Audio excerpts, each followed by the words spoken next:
Et moi, clairement, j'arrive pas à trouver des biens qui sont rentables.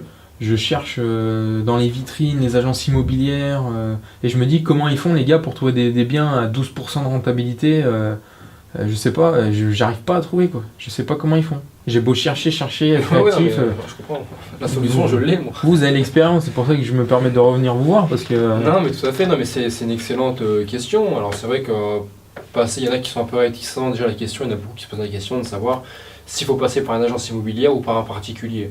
Bon, les deux sont très bons. Vous pourrez toujours trouver des bonnes affaires via une agence immobilière ou via un particulier. Mais c'est vrai que via une agence immobilière, il faut comprendre comment travaille un agent immobilier justement pour trouver une bonne affaire.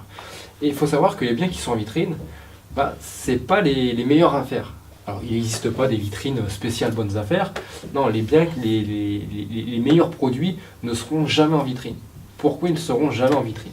Parce qu'ils seront vendus avant même d'être exposés en vitrine, tout simplement. Demain, vous avez un bien à vendre.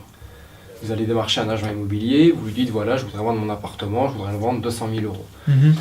Le lendemain, il ne va pas mettre le jour même ou dès le lendemain votre appartement en vente 200 000 euros. Non, l'agent immobilier, il va devoir aller visiter votre bien pour faire sa propre estimation, pour apprendre à connaître le bien qu'il va mettre en vente. Et surtout, à côté de tout ça, il y aura toute une tripotée de papiers administratifs. Vous connaissez, on est en France, vous connaissez l'administratif en France. Il y aura des diagnostics en veux-tu, en voilà. Donc il y aura tous ces papiers à faire. Et le temps que l'agent immobilier apprenne à connaître ce bien, le temps de faire tous ces papiers, il va s'écouler plusieurs semaines, voire même il peut s'écouler, j'en ai déjà vu, même un mois.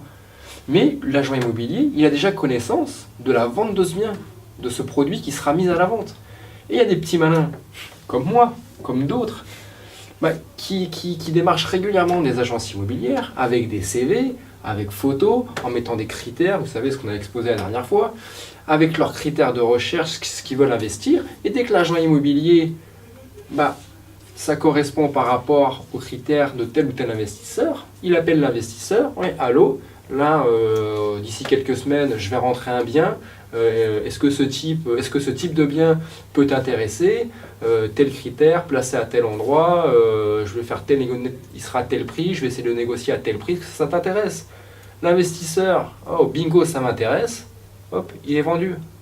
Et il passe pas par la case vitrine. Il faut vraiment que je me place plus en particulier lambda, mais vraiment en investisseur. Quoi. Vous placez comme investisseur. Les agences. Vous faites des cartes de visite, vous allez démarcher un maximum d'agences immobilières par rapport au secteur où vous voulez investir. Et régulièrement, vous les appelez, vous allez les voir. Quand vous allez faire vos courses, soit vous passez devant l'agence immobilière, vous arrêtez 5 minutes, ça ne mange pas de pain, vous faites le point sur ce qu'il fait, sur ce qui se fait actuellement, sur ce qui se vend actuellement, sur ce qu'ils sont en train de rentrer, et vous verrez qu'un jour ou l'autre, ils rentreront le type de bien que vous recherchez. Tout simplement. D'accord, ok, bon, faut que je m'y prenne un peu mieux. Tout simplement, et vous y arriverez. C'est pas plus compliqué que ça. Ok, merci. De rien.